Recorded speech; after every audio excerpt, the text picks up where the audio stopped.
तो भाई लोग, आज हम बात करने वाले हैं हेलो किस्म के चैप्टर नंबर 262 के बारे में। और पिछले एपिसोड में हमने देखा था जो चोंगलोंग के छटे हुए बदमाश होते हैं जिनका यहाँ पे नाम चलता है, यानी कि विंजिन के साथ के बंदे। इन लोगों की अभी डैनियल लोगों के साथ थोड़ी सी फाइट छिड़ चुकी होती है। अभी हम देखते हैं एमसी राइसबैक नाम के बंदे को जिसने जैक का गला पकड़ रखा होता है। ये जैक को कहता है, साले हरामखोर, मुझे जल्दी बता विंजिन कहाँ है। जैक कहता है, अबे साले हरामजादे, मुझे कैसे पता होगा ये। और अभी जो जैक होता है उसने भी इस बंदे की गर्दन पकड़ रखी होती है, लेकिन इस बंदे को कुछ खास फर्क नहीं पड़ रहा होता। ये बंदा जैक को कहता है, अबे साले जवान संभाल के बात कर। और क्या हुआ अगर मैंने तुझसे बदतमीजी से बात करी, आखिर तू मेरा क्या बिगाड़ लेगा। जैक कहता है, अगर ऐसी बात है तो तुझे मुझे सबक सिखाना ही पड़ेगा। ये बंदा कहता है, हा, सबक, और तू सिखाएगा मुझे। जैक कहता है, हा क्या तू मेरे ऊपर अभी हंसा। इसके बाद हम देखते हैं दूसरे बंदे को जिसका नाम होता है एमसी पेस्टिसाइड, और इसने डैनियल का कॉलर पकड़ रखा होता है। ये कहता है, तो विंजिन और तुम लोग एक ही स्कूल में जाते हो, लेकिन तुम लोग उसको नहीं जानते है ना। डैनियल कहता है, हाँ ब्रो, लेकिन आखिर तुम विंजिन को क्यों ढूंढ रहे हो। डैनियल अपने मन में कहता है, आखिर विंजिन और इन लोगों के बीच में ऐसा क्या है जो विंजिन का नाम सुन के ही ये इतने ज्यादा पागल हो गए। एमसी पेस्टिसाइड डैनियल का कॉलर छोड़ के कहता है, नहीं, कोई ज्यादा बड़ी बात नहीं है, मैं बस उस साले को जान से मारना चाहता हूँ। डैनियल अपने मन के अंदर सोच रहा होता है, अच्छा तो इसका मतलब जरूर विंजिन का इन लोगों से कोई बहुत बड़ा पंगा है। और वहीं दूसरी तरफ जो दो और बंदे होते हैं वो जे से बहुत ही प्यार से पूछ रहे होते हैं, तो बता हमें विंजिन कहाँ है। और जो बंदा भी डैनियल के सामने खड़ा होता है वो कहता है, अरे क्या तुम्हारा दोस्त बॉक्सिंग करता है। और हम देखते हैं जो जैक होता है वो एमसी राइसबैक को अपने कुछ बॉक्सिंग के पंच दिखा रहा होता है और कहता है, क्या तुझे ये दिख भी रहे हैं। एमसी राइसबैक कहता है, आखिर तू ये क्या बोल रहा है, इससे क्या फर्क पड़ता है कि तू एक बॉक्सर है या नहीं। इसके बाद डैनियल उसके सामने वाले बंदे का जवाब देते हुए कहता है, हाँ, मेरा दोस्त सेमीफाइनल विनर था बॉक्सिंग कंपटीशन का। मुझे इस बात की चिंता है,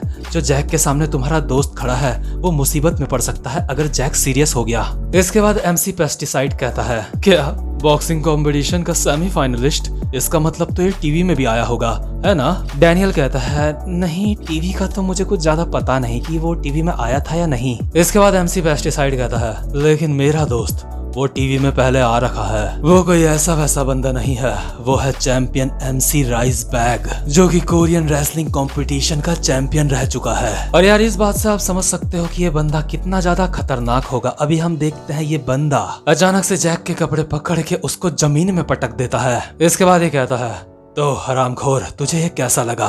तेरी किस्मत अभी बहुत ज्यादा अच्छी है कि तू मिट्टी के ऊपर खड़ा है, अगर सीमेंट के ऊपर तो अभी खड़ा होता तो तेरा सर अब तक फूट चुका होता। लेकिन ये बंदा भी अपने मन में सोच रहा होता है, बस मेरी सांसें ये बहुत जल्दी फूल जाती हैं, और मुझे तो लगा था मेरे एक अटैक से ही इस बंदे का काम हो जाएगा, लेकिन ये अब भी अपने पैरों पे है। और अभी हम देखते हैं जो जैक होता है जमीन में बैठ के अपनी पीठ को पकड़ के बोल रहा होता है, साले अपनी पावर का इस्तेमाल कर रहा है मुझे मारने के लिए। तुझे लगता है मैंने अपनी ट्रेनिंग के दौरान कभी कोई स्क्वाट्स नहीं मारे हैं। और यार जैक भी अपनी पावर दिखाते हुए इस बंदे को अपने कंधे में उठा लेता है, और ये बंदा अपने मन में सोच रहा होता है कि क्या इसने मुझे उठा लिया। तभी पीछे से डैनियल की आवाज आती है, नहीं जैक, ऐसा मत करो। जैक कहता है, हाँ मैं करूंगा। लेकिन तभी जैक अपने मन में कहता है, एक सेकंड, मुझे ऐसा क्यों लग रहा है मेरी पूरी बॉडी हवा में तैर रही है। और यार जैक को ऐसा इसलिए लग रहा होता है क्योंकि जो एमसी पेस्टिसाइड होता है उसने जैक को उठा दिया होता है अभी। और हैरानी वाली बात तो ये होती है कि जैक ने खुद अपने कंधे में एक और बंदा पहले से उठा रखा है, इसके बावजूद भी एमसी पेस्टिसाइड ने इन दोनों बंदों को बहुत ही इजीली उठा लिया है। और यार ये बंदा एमसी पेस्टिसाइड ये तो और ज्यादा खतरनाक होता है, ये पूरे कोरिया का नेशनल चैंपियन होता है रेसलिंग में। मतलब कि डैनियल लोगों का सामना भी सच में काफी ज्यादा खतरनाक बंदों से है। एमसी पेस्टिसाइड अभी जैक को कहता है, मैं तो तुम्हारे ऊपर रहम खाने की सोच रहा था, लेकिन तेरा घमंड देख के मुझे ऐसा नहीं लगता कि अब मैं ऐसा करने वाला हूँ। तुझे सबक सिखाना अब थोड़ा जरूरी हो गया है। और जैक अपने मन में सोच रहा होता है, ये साला इसने दो लोगों को साथ में उठा लिया है, ये साला सच में एक राक्षस है। लेकिन तभी हमारा डैनियल पीछे से आता है और एमसी पेस्टिसाइड का पैर पकड़ लेता है और कहता है, रुक जाओ प्लीज। एमसी पेस्टिसाइड बहुत ही एटीट्यूड में कहता है,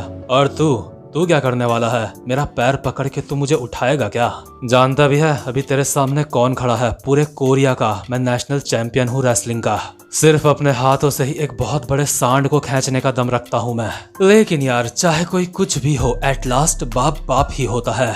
डैनियल इस बंदे की टांग बहुत जोर से पकड़ता है और इस बंदे को हवा में फेंक देता है। और आपको तो पता ही है इस बंदे ने 2 बंदे पहले से उठा रखे होते हैं, यानी कि ये तीनों के तीनों अभी हवा में होते हैं। और ये देख के एक पल के लिए हमारे जे का भी मुंह खुल जाता है, जिसका मुंह हमेशा बंद रहता है। और जैसे ही एमसी पेस्टिसाइड जमीन में गिरता है तो उसके साथ के बंदे उसको कहते हैं, पेस्टिसाइड क्या तू ठीक है?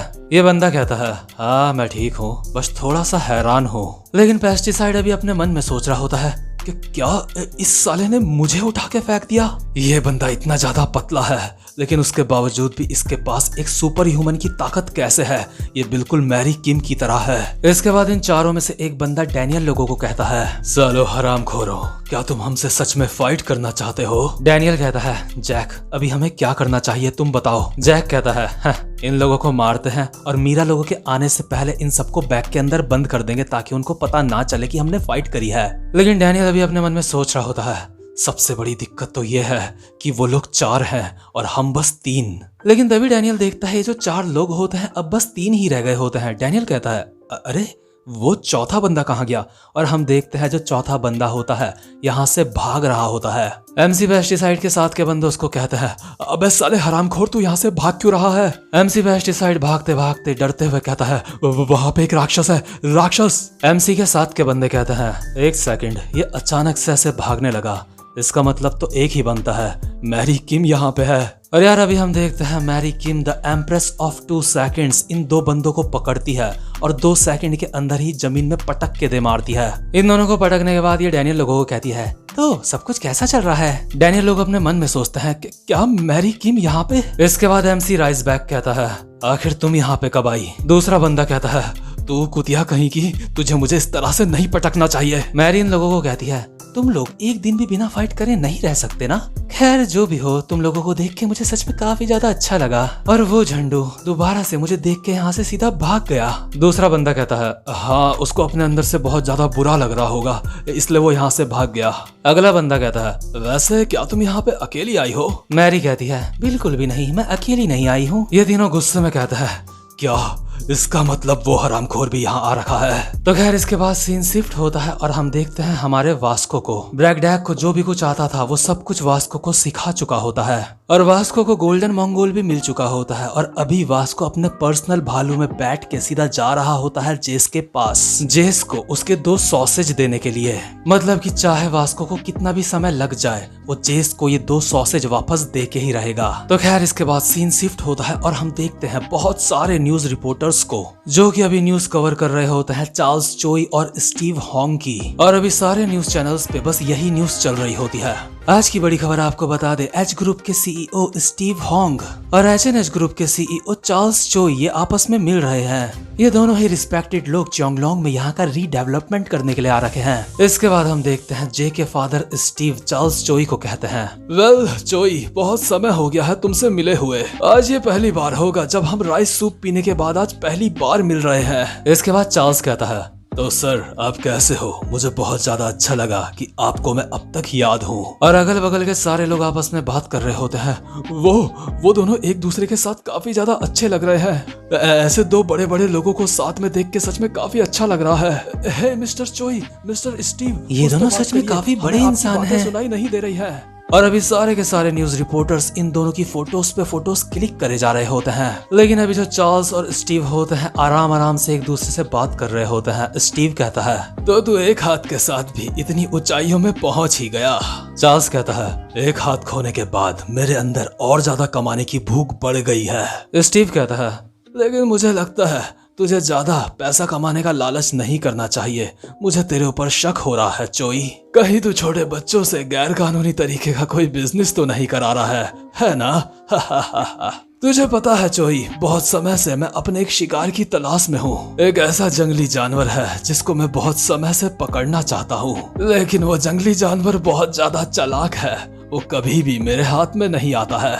और यार अभी स्टीव इनडायरेक्टली चोई को ये बात बोल रहा होता है, वो जंगली जानवर चार्ल्स चोई ही है। क्योंकि चार्ल्स चोई ही वो इंसान है जो बच्चों के साथ मिलके पैसे कमाता है, यानी कि गन और गो। और गन और गो ही वो बंदे हैं जिन्होंने पूरे अंडरवर्ल्ड में बिल्कुल तहलका मचा के रखा है। इसके बाद चार्ल्स चोई कहता है, वैसे स्टीव, मुझे नहीं पता तुम किस जंगली जानवर की बात कर रहे हो, लेकिन अगर तुम उसको पकड़ना चाह रहे हो तो इसका मतलब वो जंगली जानवर बहुत बड़ी मुसीबत में है। स्टीव कहता है, हाँ तुमने बिल्कुल सही कहा, और जो बीस्ट, जो जंगली जानवर बच्चों का इस्तेमाल करके पैसे कमाता है, उसको सबक सिखाना तो बहुत ज्यादा जरूरी है। वेल, जो भी हो चार्ल्स, मेरे पास कोई पुख्ता सबूत नहीं है, बस मुझे एक इंसान के ऊपर शक है। चार्ल्स चोई कहता है, वैसे सर, आप ऐसे जानवर को ढूंढ ही क्यों रहे हो, उसके पीछे मत जाओ। मुझे सच में आपकी चिंता हो रही है। अब आप पहले की तरह जवान नहीं रहे, और इसलिए ऐसा भी हो सकता है कि वो जंगली जानवर आपको चोट पहुंचा दे, और मैं ऐसा बिल्कुल भी नहीं चाहता। तो यार, भले ही ये दोनों आपस में इतनी इंटेंस बात कर रहे होते हैं, लेकिन सबके सामने ये स्माइल करके फोटो खिंचवा रहे होते हैं। इसके बाद स्टीव यहाँ से जाते जाते कहता है, मेरी बस एक बात मानना, उससे पहले किसी का शिकार मत बन जाना जब तक कि मैं तुम्हारा शिकार ना कर दूं, और तब तक के लिए इस बूढ़े इंसान को अकेला छोड़ दो। इसके बाद जो स्टीव होता है सारे के सारे न्यूज रिपोर्टर्स के पास जाता है और कहता है, कम ऑन, अब क्या तुम पूरे दिन भर ऐसे ही फोटो खींचते रहोगे? चलो, मैं तुम्हें अपनी तरफ से राइस सूप पिलाता हूँ सबको। जितने भी कोरिया के लोग हैं उन सबको राइस सूप पीना चाहिए, लेकिन आजकल के जवान बच्चे तो बस फास्ट फूड ही खाते रहते हैं। और चार्ल्स अभी स्टीव को देख के अपने मन में सोच रहा होता है, चलो शुक्र है कि अभी इसको ज्यादा कुछ नहीं पता, ये बूढ़ा जानकारियां निकालने में बहुत ज्यादा खतरनाक है। खैर, वैसे भी जो भी इसने मुझे बातें कही हैं वो मेरे लिए ज्यादा मायने नहीं रखती है, क्योंकि जिस बिजनेस की ये बात कर रहा था वो मेरे लिए कोई इतना जरूरी नहीं है। वैसे भी ये 4 बड़ी गैंग्स वाला बिजनेस मैंने बस इसलिए स्टार्ट करा था ताकि जो मेरा असली बिजनेस है वहाँ के लिए मुझे थोड़े पैसे मिल सके, लेकिन लगता है अब वक्त आ गया है खुद को इस सब से अलग करने का। लेकिन तभी चार्ल्स चोई के सामने हमारा जोहान आता है और कहता है, एक्सक्यूज मी। चार्ल्स कहता है, आखिर तू कौन है? मुझे नहीं लगता हम पहले कभी मिले हैं। जोहान कहता है, मैं वो मेरी मदर, वो उनकी आंखें पे पैसा।